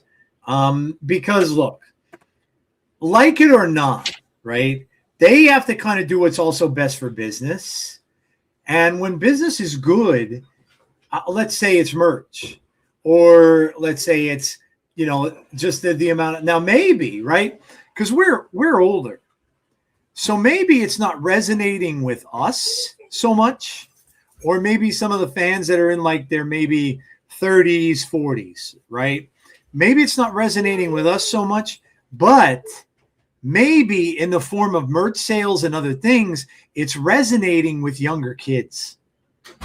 Because look at it this way, Jeff, like we grew up, Jeff, with the era of, like, you grew up with Sting. I grew up because I couldn't see that show. So I grew up in the era of Hulk Hogan. Would we have said the same things if we were the ages we are now? I know I would have about Hogan, because I'm like, I would have been like, all right, I've had enough of this, man. Like this is getting ridiculous now. Like it's the same thing over and over and over and over. It doesn't matter who he feuds with, because it's going to be the same stuff. Now Sting maybe not so much, because Sting changed himself quite a bit over the years. But Hogan was just Hogan. Yeah. And until he went heel, and that shocked everybody. And then all of a sudden, everybody loved the NWO. So I think it could be the fact that we overlook that sometimes. You got to look out at the audience, right? And look and see how many young kids are there now. Kids that are like 6 and 7 and 8 years old, that are being brought to these shows. God bless their parents that are paying for these tickets, but that are bringing these young kids. And so they're really the ones that WWE might be catering to with keeping Cody the way he was, because they're the kids that you're seeing that he's going over and giving hugs to and stuff on his way down to the ring. So that could be a thing too. We want it to be our way, but are we their target demographic? I mean, I can tell you right now, I'm looking at the picture that we took with Cody when he was at Heroes Hideout a couple of years ago. Yeah. And if everyone could see this picture, my son's eyes are this big. Yep. My daughter was very nervous. Right. And Cody actually came up to her and said, "Hey, I want you to get in the picture." Like that was what he did. That's why he was presented in the way that he was, because, and I normally don't like doing comparisons, but he's this era's John Cena. Yeah. In a lot of ways. Oh yeah. Yeah, you're right. Yep, you're absolutely right. And that's the thing. So I think, we sometimes have to just remember that we are not, and look, guys, I hate to say this to you all, but once you reach like me and Jeff's age, you're going to find out more and more that things aren't being done for your age group. They're just not. We're not a target audience. And so, yeah, right. But see, on the other hand, in some cases we are, like Stranger Things, for instance. We loved it so much because it reminds us of our childhood, and that's why we weren't the ones that were bitching about the finale and this crazy thought of an extra episode that was going to be done, and all this stuff that everybody was making up because they were so disappointed by the ending. But again, that's because of a target demographic. So, that's what it is. We have to keep that in mind. Entertainment in any form, whether it's movies, wrestling, TV shows, whatever the case might be, to get ratings, they have to target a demographic. And sometimes it's just not the one you're not in it. Sometimes you're just not in it, and it's that simple. And so, yeah, it's very hard to be inclusive to everyone. It just is. So you're going to get a bunch of people that are going to love it. You're going to get a bunch of people that are going to hate it. And that's really what I think it is. Yeah. So, yeah. It's the unfortunate balance that these promotions and entertainment entities have to strike. What's best for business, what gets us advertisers, what gives us the money to keep financing this thing. Yep. And what's going to make our fans happy. Yep. Or at least a good majority of our fans happy. Yep. And, like you said, Joe, and it's not a pass for WWE to book crappy storylines. Oh, no. Yeah. But when you realize that maybe they're booking for the demographic of 10 to 24. I was just going to say to 25, 10 to 2. Yeah. I was just going to say the same thing. Yep. It's maybe that's something that they eat up. Yeah. But it's just not for us. Yep. Yep. 100%. That's true. We're not the target audience. It's crazy that some grown-ass adults were complaining about the Stranger Things finale. I had to post about that on Facebook. A friend of mine shared it with me, and I have to pull this up quick because I thought it was funny. Oh, by the way, somebody asked about Killer Kelly. Contract expired and has effectively left the company. But I have to put this up because all this goofy talk about this extra episode and all this other crap that people were just making up because they couldn't stand the fact that it ended the way it did. I had to post about it. So this is what I stuck up there, and I got it from a friend of mine. But let's see what it said. Oh, here. I posted this. Stranger Things Chapter 9, The Denial. Because it just couldn't get past the fact that it really was over, and that was really the episode and the way it ended. Yeah. Oh, by the way, Jeff, I don't know if you saw this. Oh my God. Oh yeah, I did see that. I got a month for Crystal Lake. It's December. I gotta wait till the end of the year. Yep. But I don't care because something's coming, and it's done by the dude that did Welcome to Derry. Oh man. Yep. I'm getting Jason back this year, baby. Oh, I'm so happy. But anyway, yeah, look, it is what it is. I mean, it's always going to be this way. It's always going to be this way. I've been a huge Star Wars fan since I was a kid. And that's because they got me. I was 8 years old when I saw the original, which is coming back into theaters, by the way. And I'm very excited because they're not going to have all the Lucasified one. They're going to show the OG, the untouched one. But I was their target demographic. I immediately left that movie and my dad bought me some action figures. That was the age. So I've always been a Star Wars fan, right? Growing up through, but I'll tell you, when I saw the prequels, I wasn't happy. Like I was like, ew, this Jar Jar thing's pissing me off.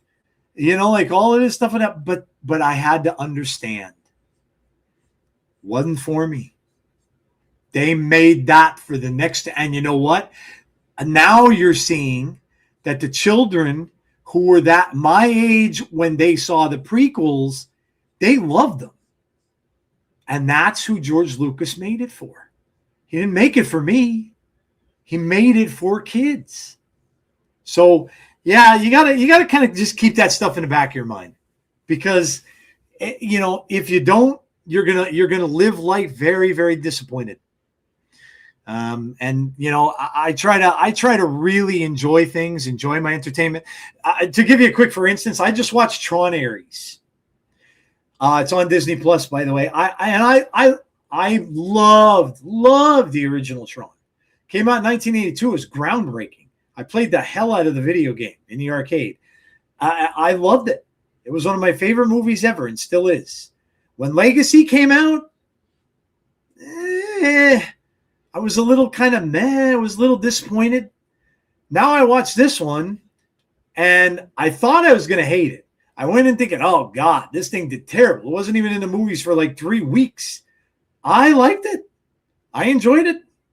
And so it's just very different. Our entertainment is just very different, and it really does matter who they're targeting and what they're doing, because that it is a big thing. So nothing wrong with being an adult fan, but Joe, you at least understood the target audience, who the target audience is. Honestly, we all get caught up. I do. Yeah, we all do. We're wrestling fans. We're passionate. And you know what, Jeff? It's a good thing. We're passionate about it. And that's okay. Where you don't want to get to, though, is where you get like too crazy and you're constantly hating on it because they're not doing the stuff that you want them to do. That's over the top. You're just going to give yourself a stomach ache and an ulcer for absolutely nothing. For no because reason. There's nothing darn thing you can do about it. No, there isn't. The other thing, so there are two extremes. You don't want to go that route. Right. But the other thing that the companies don't want is they don't want fans to become indifferent. And not care. And not care. Yeah. When you get to that point, you're in trouble. Yep. You're in trouble as a company, period.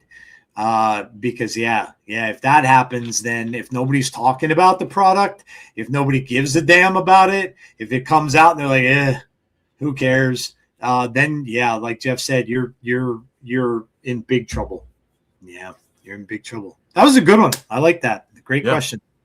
All right, man. You ready for favorite moments of the week? Yes, sir. Favorite moments of the week, guys. You know how this goes. 3, 2, and 1. We're going to start from 3 and work back to our favorite moments. This is we're probably going to have some hard time picking some of these because this is a fun week.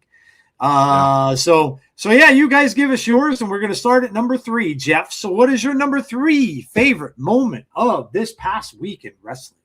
My number 3 is for a person, not necessarily their new name, but seeing Jake something in AEW. Oh, nice. Okay. Yeah, I think he's going by Jack Doyle or something like that. Nice. I'm going to call him Jake something.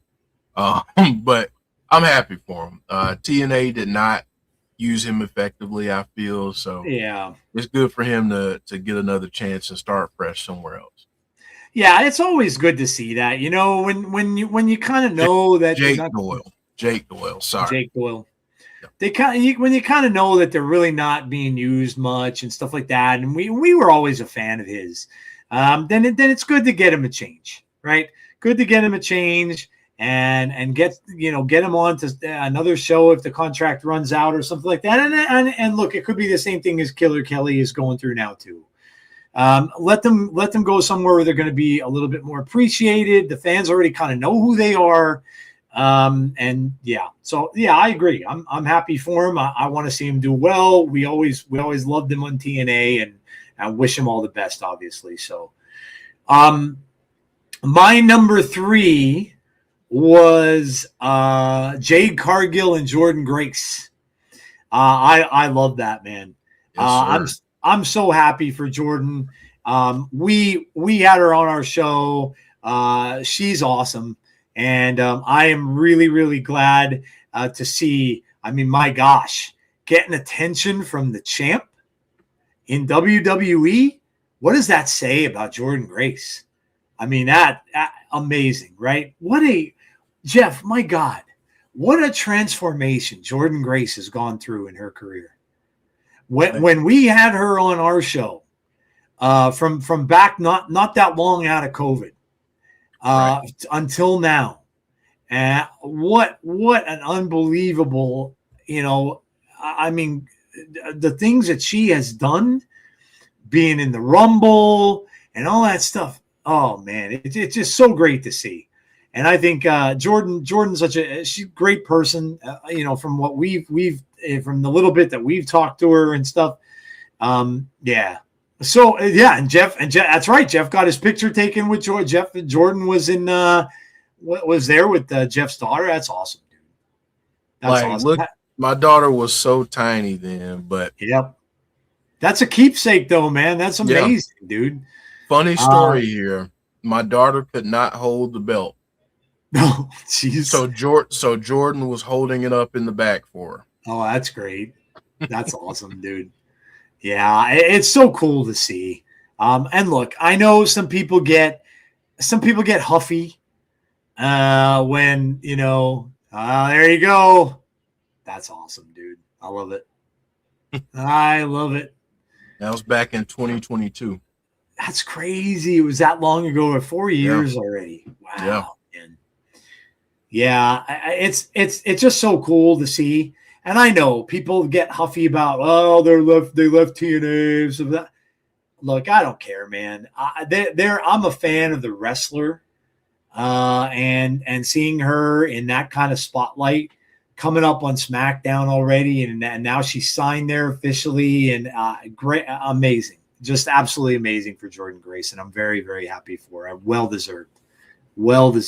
So, all right, let's see what people have for their threes.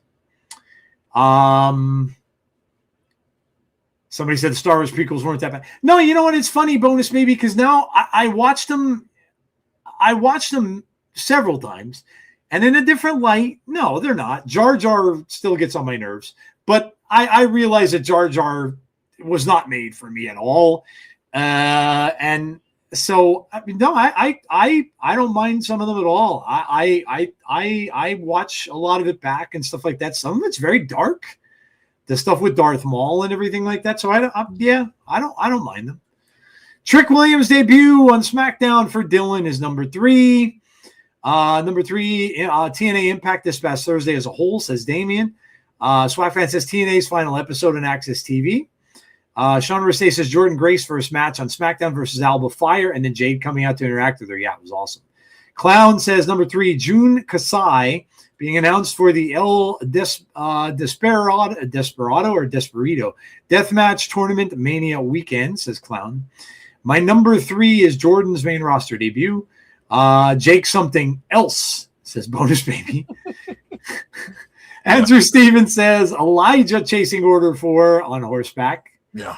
Swagfan says she's adorable. Bonus Baby says Jordan Grace. Barry Monkey says number 3, the OVW Nightmare Rumble that's just finished up a couple minutes ago. Fun event. All right. I think we got everybody's number 3. So let's move on. Jeff, what's your number 2? My number 2 this week, talking about my daughter being younger in that picture, is the youth movement for SmackDown. In just a couple weeks' time, the show feels completely different. It really does. And I love it. Yep. And I love the fact that you're seeing people like Trick Williams having his debut match on there and being confronted by Randy Orton, that this is going to be good. And then obviously Jordan Grace being confronted by the champ. Think what you want to think about Jade Cargill in terms of her in-ring ability. None of us are perfect. And a lot of us, if you got into the ring, I guarantee you it wouldn't be like you think. So I'm looking forward to what they do down the line. But yeah, I'm loving this youth movement right now. I have 2 of them at my number 2. And I'm gonna kind of echo some of Jeff's statements here with Trick Williams and Randy Orton. I did not see that coming at all. And Trick stood toe to toe with Randy, which is not easy to do. And I thought that was a great interaction. I really did, and I thought that was fantastic. And the second one. Of course, now my oldness is going to show, and it's going to slip my mind what I had to say. What's my 2A? Oh man, it just blew right out of my head. Gone. Oh, gee whiz. Yeah, it's gone. Don't get old, guys. It's terrible. I'll think about it when I do my number 1. But anyway, yeah, Trick Williams was it's what a start for him. was really, really awesome. And to have that rub kind of from Randy, I mean, my God, what kind of better thing are you going to get from a better superstar in wrestling than Randy Orton? Amazing, just absolutely amazing. All right, what do we got at number 2s out there? Bonus Baby says, Javon, your boy is Bouncy Evans signing with Raw. Conrad says, WK20 by NJPW, so happy for their success. Yeah, that's cool, man. New Japan. A lot of people, not too many people talk about New Japan anymore, so it's nice and refreshing to see some people still watching it and talking about it. I haven't had a chance to watch yet, but I'm going to this week. Yeah, I'll have to check it out. Jordan's main roster debut, Trick Williams face-to-face with Orton, says, Swag fan, fun show. Wolf Deliver and Suji bringing back IWGP V4 belt. Nice. Okay. Yeah, I'll have to check it out. Obafemi leaving the NXT title in the ring and vacating it. Oh, yeah, there you go. Tanahashi's retirement, says Clown. TNA's Final Access episode. Chris Gregg says, Braun, I think you mean Braun Strowman? Yeah, I think you mean Braun Strowman. He's doing that cooking, that was that cooking show that he does. I kind of enjoy it. The food show on USA. Yeah, it's pretty good. Jordan Grace's call-up and Trick Williams holding his own against Randy. TNA's last show at a half reasonable time. And Damien says Obafemi versus Leon Slater from New Year's Evil and Femi vacating the title afterwards. Sean Rousset says, Izzy Dame winning the Women's North American title, proving her haters wrong. She can win. Conrad says, main match is yes, an undercard women's match. Okay. Nice. Definitely check that out. Oh, okay. All right. Now I kind of that's all right. I'm just making my number 1. But okay, we're at our number 1s. It popped back into my head like boom. I'm telling you, it's what happens when you get old. All right, our number 1s, guys. What is your number 1 moment of the week? Jeff, what's your number 1? All right, so I have 2. Okay. I have a 1A and a 1B. Okay. And both moments, oddly enough, have to deal with riding off into the sunset. One, which is my 1B, was seeing Elijah chase Order 4 off into the sunset on TNA last Thursday. It was completely funny, and the way that they shot it, the way that they edited, it was great, very well done. And my number 1A is Tanahashi and his career. And one of the cool things that TNA did Thursday was they showed a lot of Tanahashi matches while he was in TNA. Oh, nice. And sometimes it was a reminder for me that sometimes it's not that you forget, but that you stop paying as much attention because you get distracted by the new. And it just made me think about, how we celebrate our favorites that have been around a while, and do we still celebrate them as much as we should and as we have. And so that's my number 1. I could even throw in a 1C and say Drew winning because he deserves it, but I feel like we gave him a lot of flowers earlier in the show. So that's my number 1. Yeah, obviously I got to shout out Tanahashi too, and just say a big thank you to him. Drew, of course, yeah. He deserved the moment. For me, my number 1, and it's just because of how much I love them and because of how much I love the idea of it and stuff like that. And I think this is really going to put a little more excitement into their storyline, and that's the Wyatt Six. And what Solo did with that lantern. That is going to have, I think, major ramifications to that group. And I know some people have said that, look, they need a little something injected there, a little something injected. Well, I think you're going to see it. And I think for those of the people and fans who have wanted to see them get that edge back, that horror part back to the group, I think that's going to happen from this, because you touch that, and like that's the worst thing you could do. You're laying your hands on a man's memory. And some of the people that were writing about that afterwards were like, "What did you do, Solo Sikoa?" So it's coming, and I think that's awesome. I really do. I think that's amazing. So that was my number one. All right, let's see what we got in the chat. Drew winning the title, Leon Slater versus Obafemi. Obafemi versus Leon Slater backwards. I got to give him the number one spot by himself. Drew finally wins a big one. Yeah, I mean, it was great to see Drew win. He did deserve it, especially after holding it when no fans were watching. I mean, yeah, no doubt.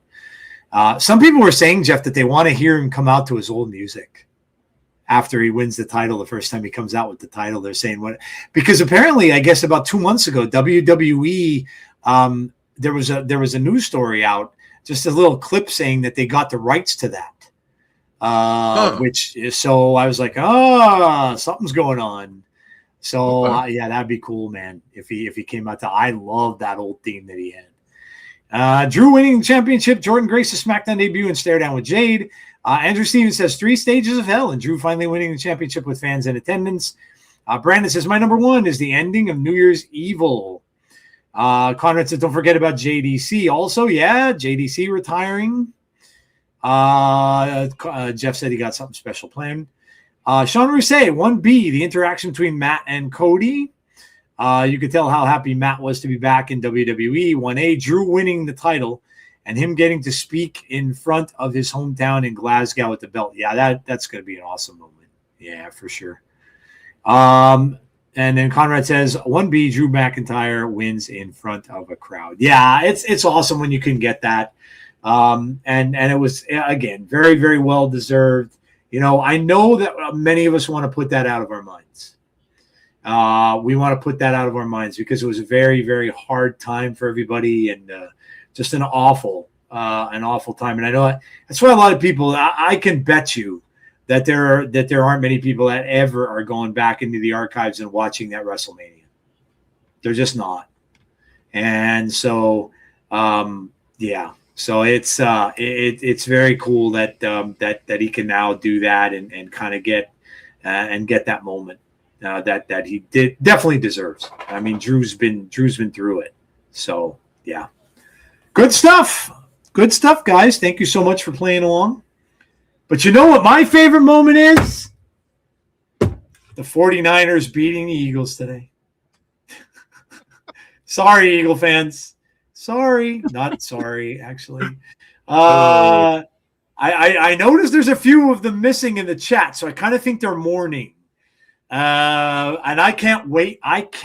Jeff, to go and pull up my television, pull up that Philadelphia channel that I get, and listen to those guys on that post show rip into their own team and say how bad they were, and I crack up laughing every time I watch that show. It's gonna bring a warmth to my heart tonight. It's gonna bring me a warmth. I'm gonna absolutely love it. Buffalo one. I'll tell you what, Conrad. I watched part of that while I was eating my lunch at work, dude. When your quarterback took that one hit to his knee, honest to God, Conrad, I thought he blew out his ACL. The way his knee turned, Josh Allen's knee, and right before that, he whacked the guy in the helmet with a finger. He got beat up.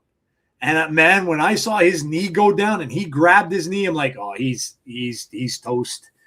And then he came out. Yeah, that was a good game. That was a really good game. A really good game. Yeah. And Joe, just to report, it has been reported that George Kittle suffered a torn Achilles. Oh, man, that's too bad. Yeah. Yeah, that's too bad because now that the 49ers are moving on, and George Kittle was a big part of their offense. Big, one of the best tight ends in football. Yeah, that's a shame. You hate to see that happen to anybody because that's a year injury, if not more. I mean, I'm a Celtics fan, and Jason Tatum is going through the rehab process for that, and that's a long injury. And Kittle he's not young, so it's going to be even that much harder for him. And then does it make him contemplate where he might not even come back? And that sucks. That's a crappy way for that to happen. And what a great player and a great tight end. Yeah. There's Sean Rousset, the Eagle fan. We may still no. He's not an Eagle fan. No, I thought Sean was. No. You're right. He's not. There is somebody in the chat who is. He's a Commanders fan, Sean. Yes. Okay. Well, that makes sense. Yeah, we both hate them. Yes. COVID sucked and the lockdown sucked, but I live by myself, so that was cool. And the extra money from the government, I got so many bills cut. Well, there you go. That's making a mountain out of a molehill. Nice. Turning lemons into lemonade. Yeah, why not? Why not? The Bears were impressive. They were down 21-3 in that game. 21-3. Did you hear what the coach did? What the Bears coach did after the game? Yeah. How he kept saying F the Packers. I'm like, did you see the handshake? I did. He barely touched him and walked away. And I'm like, dude, see, that's what we need in pro football. You need that kind of stuff. That's like classic stuff that you used to see in the 60s and 70s. Do you ever think some of these coaches would ever shake hands? It's like, get out of here. You're never saying, we hate you. Yeah, come over and shake your hand, be all gentlemanly. That was a throwback. I love that, man. Yeah, look. I for as bad as they beat up my Cowboys, one of the most fun years I ever had was when the Bears were doing the Super Bowl shuffle on MTV with Jim McMahon and the Refrigerator Perry and that whole group. That was fun to see. And you know what? It's cool. And the late great Steve McMichael, Mongo. Yeah, man. It's great to see some of these teams that have been kind of languishing for so long that are coming back, and they're back in the playoffs and stuff like that. I think that's fun. That's why I was just telling Jeff. I don't even care that my team's not in it because I'm enjoying these games. These games have been good games, man. Most of them have been really close. These playoffs have been fun to watch. So good deal, guys. Well, there you go. That's going to do it for us for this evening. I hope you're all going to join us for this whole week because it's going to be a fun week, man. So make sure that you are checking out our schedule. Obviously, the next time we'll be on Tuesday for Fireflies Forever. So make sure you join Jeff and Chris to talk all about that and the Lantern and all their thoughts. Get all their thoughts on that. Because that's going to be, we're going to see what happens with that. That's going to be some good talking points for that. So make sure you join them. There's Deanna chiming in right at the end. And then, of course, we have the TNA watch along starting at a different time. Make sure you remember 8:30 p.m. Eastern time is when the stream will start. And, of course, the show is starting now at 9 o'clock p.m. Eastern Standard Time, and it is on AMC. Don't miss it. You got to come out and join us for that, man. We have all been waiting for this for the longest time. So make sure you come out and join us for TNA. And then, of course, we have Genesis on Saturday. Like Jeff said, this is one you got to pay for. So you're going to have to pay to watch it with us. Join the stream by all means if you're not paying for it. But, if you want to watch it, you do got to pay for this one. So it's going to be a great weekend for TNA, guys. Do not miss it. Make sure you join us for it. We're going to have a blast. So make sure you subscribe to the channel. Make sure that you drop a like on the stream before you all leave for the night and hit that notification bell to be notified about when we have future content. Thank you all, guys, for joining us tonight. We appreciate all of you. Please be safe, be kind to one another always, and hopefully we will talk to you all on the next episode of The Insiders. Have a great rest of your night, guys, and we will talk to you all soon. Good night, everybody.